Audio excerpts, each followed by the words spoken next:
어쩐지 안 오더라. 승객 골라 태우기 딱 걸렸다입니다.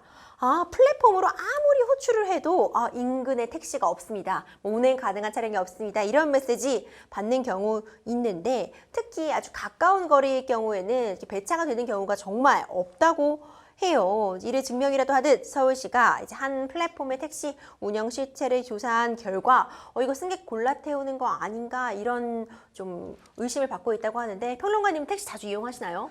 가끔 타거든요. 이제 몸이 피곤하거나 빨리 어딘가 가야 될 때 택시를 이용을 하는데 사실 제가 얼마 전에 몸이 피곤해서 그다지 멀지 않은 거리였어요. 네. 근거리 이 플랫폼 택시를 이용하려고 이제 앱을 작동을 시켰습니다. 근데 암만 해도 기다려도 안 오더니 결국엔 배차된 차량이 없다라는 그런 메시지가 떴어요. 보니까 저희 해시태그가 어쩐지 안 오더라잖아요. 이 관련해서 서울시가 실태조사를 네. 했는데 실태조사 한 걸 보니까 이런 이유 때문에 안 왔었구나 이런 생각이 듭니다. 왜 그랬던 거죠? 왜냐하면 이제 저 같은 시민들이 많았던 거죠. 시민들의 잇따른 불편이 제기되면서 서울시에서 실태조사에 나선 건데 지금 이 플랫폼 택시를 대상으로 해서 10월, 11월 지난해 2달 동안 실태조사를 벌였습니다. 그러니까 이 조사원이 미스터리 쇼퍼로 가장한 거죠. 그러니까 승객으로 가장을 해서 이 플랫폼 택시 호출 앱을 이용해서 이 택시를 직접 불러서 타는 방식으로 조사가 됐고요. 표본은 841대를 호출을 했고요. 장거리는 10km 이상, 그리고 단거리는 3km 이내, 평일, 주말, 도심, 비도심, 아침, 저녁, 밤. 그러니까 거의 모든 시간대에 이 표본을 가지고 조사를 했다 이렇게 보시면 됩니다. 그렇군요. 이 서울시가 조사한 시간대별 그 배차 성공률 내지는 그 조사 결과가 어땠나요? 이 조사 결과가 이제 어쩐지 안 오더라의 답인 부합하나요? 건데요. 네, 그렇습니다. 이제 조사 결과 평일 밤 시간대 도심에서 비도심으로 가는 사실 평일 밤 시간대 도심에서 비도심으로 가는 분들 상당히 많아요. 이런 네. 분들이 택시 잡잖아요. 그렇죠. 통행의 호출 성공률이 23%. 23%. 호출 유형 중에 가장 낮았는데 같은 조건에서 이제 장거리를 이용하는 승객들 같은 경우는 호출 성공률이 54%, 2배 이상 높습니다. 그렇죠. 그러니까 이제 거리상 단거리면 안 오는 경우가 많은 거고 장거리면 빨리 와준다는 거죠. 그러니까 이제 서울시가 이게 실제로 확인이 됐다는 거죠. 거리에 따라서 배차 성공률이 결정된다라는 게 확인된 케이스다라고 하는 거고 이제 조사 내용을 가지고 이 플랫폼 택시가 승객 목적지를 기사에게 제공하는 것이 어떤 골라 태우기 관련돼서 의심이 가는 대목이다. 이렇게 지금 설명을 하고 있습니다. 일단 배차 성공률 단거리, 평일, 밤 이 시간대에 낮고요. 그리고 장거리, 주말, 아침, 저녁 상대적으로 높았습니다. 그렇군요. 조사 결과가 이렇게 했구나 하는 생각할 때 있는 부분들이 있는데 서울시가 이제 이 택시업계에 불만을 제기한 이 플랫폼 택시에 가맹 택시 콜 몰아주기 의혹 관련 실태조사도 벌였다면서요. 가맹 택시에 콜을 몰아준다 어떤 내용이죠? 그러니까 이제 조사 결과 이제 일반 택시 보통에 우리가 호출할 때 일반 택시 호출 하잖아요. 네. 가격이 이제 그 메뉴 가운데서 가장 저렴하다고 할 수 있습니다. 일반 택시 호출을 하는데 이 일반 택시 호출에서 배차에 성공한 경우 중에서 39%가 일반 택시가 온 게 아니라 가맹 택시가 왔다는 거죠. 가맹 택시는 일반 택시보다 약 1,000원 정도가 비싸죠? 네, 비쌉니다. 그러니까 사실 그 택시 오는데 저는 1,000원 정도 비싸다고 저 그 택시 안 탈 거예요. 이럴 순 없잖아요. 집에 빨리 가야 되니까. 그러니까 지금 이제 승객이 많은 평일 밤 시간대 도심에서 비도심으로 가는 호출의 경우 가맹 택시 비율이 16.7% 비교적 낮은 편이에요. 그런데 이제 승객이 상대적으로 적은 주말 아침 도심에서 도심으로 가는 경우 이 가맹 택시 비율이 86%, 좀 더 비싼 택시를 보낸다. 라고 보시면 됩니다. 근데 물론 이게 이제 지금 이 플랫폼 택시의 어떤 알고리즘 자체가 확실하게 확인이 된 건 아니에요. 그렇기 때문에 이제 몰아주기 하고 있다, 가맹 택시한테 몰아주기 하고 있다라고 단언을 할 수는 없는 상황입니다. 일단 지금 배차 후에 또 승객한테 오는 시간까지가 또 중요하잖아요. 그런데 이 5대 중에 한 대는 10분이 넘는 걸로 나타났습니다. 10분 넘으면 불안해져요. 왜냐하면 택시는 어딘가로 빨리 이동하려고 타는 경우가 훨씬 많거든요. 근데 기다리는데 이제 사실 5분 넘어가면 발 동동 구르게 돼요. 그러면서 그렇죠. 그냥 길에 다니는 차 가서 탈 걸 괜히 이 앱 이용했다. 저도 그런 후회했던 적이 있었거든요. 일단 지금 서울시에서 저는 이게 지금 내놓은 안, 그러니까 지금 이 플랫폼 택시 앱을 이용하시는 분들 보면 내가 출발하는 출발지와 목적지 아주 자세하게 이제 적어야 되잖아요. 그러니까 표시를 해야 되잖아요. 근데 장기적으로는 이 목적지를 표시하지 말 걸 이제 요청을 했다. 서울시에서 그렇게 밝혔습니다. 그리고 가맹택시에 콜을 몰아주는 이 경우에 대해서는 승객이 일반 호출했을 때 일단 일반 택시가 호출받을 수 있는 충분한 시간 한 5분 정도를 주고 그 시간 동안 일반 택시가 오지 않을 경우에 가맹택시에 콜을 주는 방식을 채택하도록 이제 제안을 한 것으로 보입니다. 일단 지금 공정위에서 이 실태 조사에 나섰고요. 이게 만약에 사실이라면 제재를 가할 방침이라고 보도가 된 상태입니다. 근데 만약에 변호사님, 이 서울시 조사가 사실이라면 이 플랫폼 택시 업체 처벌받아야 되는 거 아닌가요? 네, 그렇죠. 두 가지 정도를 말씀드려보고 싶은데 왜 택시가 승차 거부하면 처벌받잖아요. 네, 그렇죠. 택시 승차 거부는 이제 2018년도부터 굉장히 엄중하게 처벌이 되고 있거든요. 이와 관련해서 문제들이 많이 제기됐었잖아요. 그래서 이제 삼진아웃죄라고 저희가 보통 이렇게 부르고 있는데 1차 처음에 이제 거부한 게 적발이 되면은 과태료 20만 원. 네. 이제 2차면은 40만 원에 30일 자격 정지까지 내려질 수 있고 3차까지 걸리게 되면 과태료 60만 원에 운전자 그 자격이나 면허가 취소될 수도 있거든요. 네. 2년 동안 이렇게 3차례가 누적이 되면은 이렇게 자격 취소, 면허 취소 이렇게 좀 엄중하게 처벌될 수도 있는 중요 사안인데 만약 어떤 플랫폼 업체에서 고의로 이렇게 시장 경제, 시장 질서를 파괴하도록 일감을 몰아준다거나 가맹 택시에만 뭐 우선권을 준다거나 이런 게 밝혀지게 된다면 이거 부정경쟁방지법상 뭔가 부당 결의 행위, 뭐 부정 경영 행위 이런 게 될 것 같아요.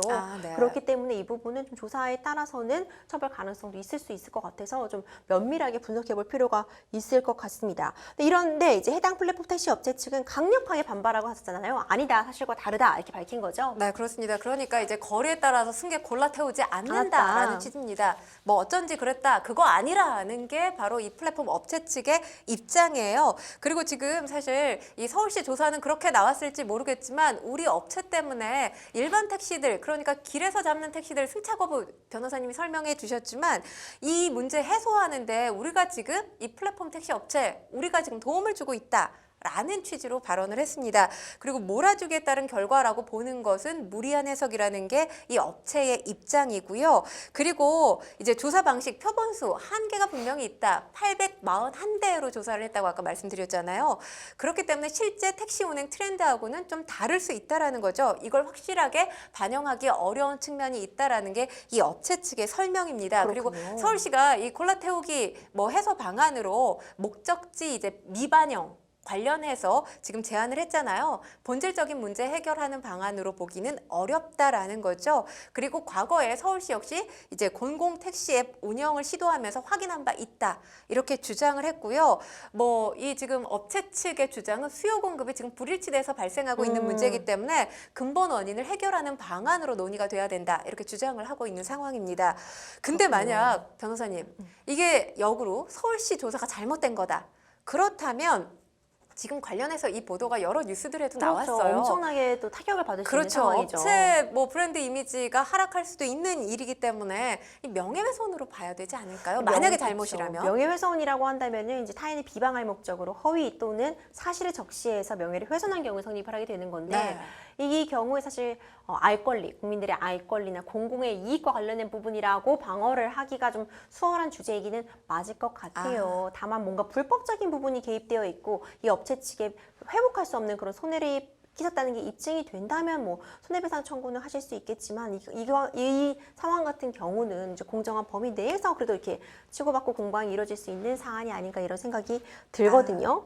이 플랫폼 업체와 서울시 간의 공방 좀 격화되고 있는 것 같아 보입니다. 네, 말씀 그렇습니다. 주신 것처럼 굉장히 업체 측에는 타격을 줄 수 있는 내용이고 또 서울시 입장에서는 국민들의 평익과 관련된 부분이라 서로 둘 다 이제 물러설 수 없다 이런 것 같은데 이재명 대선 후보도 한마디 하셨다면서요. 일단 뭐 이제 플랫폼 업체가 플랫폼만 해야 되는데 이제 뭔가 잘 되면 문어발식 이제 확장을 하고 있잖아요. 이에 대해서 불공정 경쟁이다 이런 비판의 메시지를 내놨습니다. 그리고 택시 단체들이랑 지난 16일 만났어요. 그러면서 이제 결국 택시는 도시의 탄광이다 이런 발언을 했는데 이 발언이 또 논란이 됐었습니다. 그러니까 이제 택시 기사분들이 굉장히 지금 어렵다라는 어려움을 하소하니까 일자리가 없어 하다 안 되면 마지막으로 하는 게 택시일이다. 이런 발언을 해서 또 논란이 되기도 했습니다.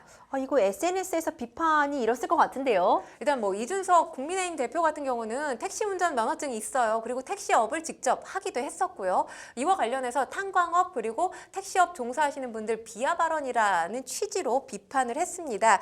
그런데 사실 이 논란이 된 발언 이것만 떼놓고 보면 당연히 비판받을 수밖에 없어요. 그런데 전체 맥락을 봤을 땐 일단 어려운 택시업계 현실을 인정하는 차원에서 했던 발언이거든요. 그래서 전체 맥락을 보면 무리가 없는 발언이긴 한데 이게 논란이 컸던 건 사실입니다. 그렇기 때문에 민주당 선대위에서도 택시기사분들의 어려움에서 나온 취지의 발언이다 이렇게 해명을 했습니다. 그렇군요. 대선이 다가오자 이제 택시 전용 차로 설치에 대한 이야기도 나오고 있는데 현실화가 될 수 있을까요? 뭐 저는 사실 이재명 후보 같은 경우는 긍정적으로 반응을 했어요.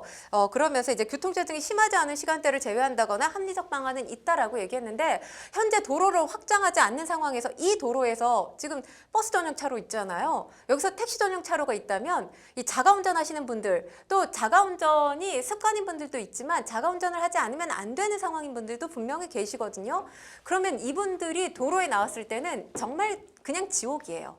그건 또 어떻게 해결을 할 것인지. 그렇죠. 그리고 중요한 건 택시를 대중교통으로 보기는 전 좀 무리라고 생각을 하거든요. 이 택시 비용 자체가 사실 대중교통이라고 보기에 서민들이 부담하기에는 굉장히 비싸죠. 비싸죠. 그렇기 때문에 그리고 지금 코로나19로 삶이 팍팍해지면서 빈택시 운전하시는 택시기사분들 안타깝기는 하지만 상당히 많은 게 현실이에요. 그런데 승객을 태우지 않고 빈택시를 운전하시는 분들이 택시 전용 도로를 이용을 하고 있다면 자가 운전하시는 분들의 불만은 정말 증폭될 수밖에 없기 때문에 이건 저는 현실성이 조금 떨어지지 않나라는 생각을 합니다. 네, 맞습니다. 저도 택시를 완벽하게 대중교통이다라고 보기는 어렵겠지만 그에 준하는 역할을 하고 있는 건 분명한 것 같거든요. 네. 어떻게 보면 노약자라고 할 수 있는 층에서 택시를 타야만 하는 경우도 많을 수 있고요. 그렇죠. 다른 대중교통을 이용하시기 굉장히 불편하신 상황이 있을 수 있기 때문에 그리고 또 특히 대중교통이 안 닿는 지역들이 있어요. 맞아요. 네. 그리고 막 여러 번 막 세네 번씩 갈아타고 가야 되는 그런 곳들이 있잖아요. 네. 택시도 정말 국민들이 꼭 이용해야 되는 또 이용할 수밖에 없는 상황들 이른 출근, 늦은 퇴근하시는 분들도 그렇고요. 그렇기 네, 때문에 맞습니다. 좀 이에 대해서는 국민들이 가장 편한 방식으로 좀 개선이 이루어져야 되지 않나 이런 생각이 듭니다. 택시업계와 플랫폼 업체와 택시는 또 공생 관계이기도 하잖아요. 서로 윈윈하는 관계이기도 하죠. 그렇죠. 그리고 제일 중요한 승객까지 상생의 길을 가려면 도대체 어떻게 될까요? 사실 승객은 선택할 수 있는 입장이기 때문에 승객은 조금 제외할 필요가 있다고 봐요. 근데 지금 플랫폼 업체의 독과점이 굉장히 심한데 이번 대선 후보들이 이제 플랫폼 업체 규제와 관련된 공약들을 내놓고 있습니다. 어느 정도 최소한의 규제는 저는 시장이 잘 운영되기 위해서 필요하다라고 생각이 들고요. 그리고 지금 타다가 사라졌지만 네. 타다 불법, 합법 이걸 논하기 전에 타다를 이용했던 분들이 또 이용했던 이유는 서비스가 굉장히 좋거든요. 편했죠. 네, 비용이 비싸긴 했지만 그 비용 대비 만족할 만한 서비스를 제공을 했어요. 근데 최근에 택시 여전히 승차 거부 있습니다. 그리고 이제 택시 운전하시는 분들 연령대가 높아지다 보니까 이 내비게이션도 잘 적용을 못 하시는 분들이 꽤 계세요. 그러다 보니까 플랫폼 택시를 이용할 수밖에 없거든요. 그러니까 플랫폼 업체하고 경쟁해서 이겨 나가기 위해서는 이 서비스 질 확대하는 것도 택시 업체한테는 필요하지 않나라는 생각이 듭니다.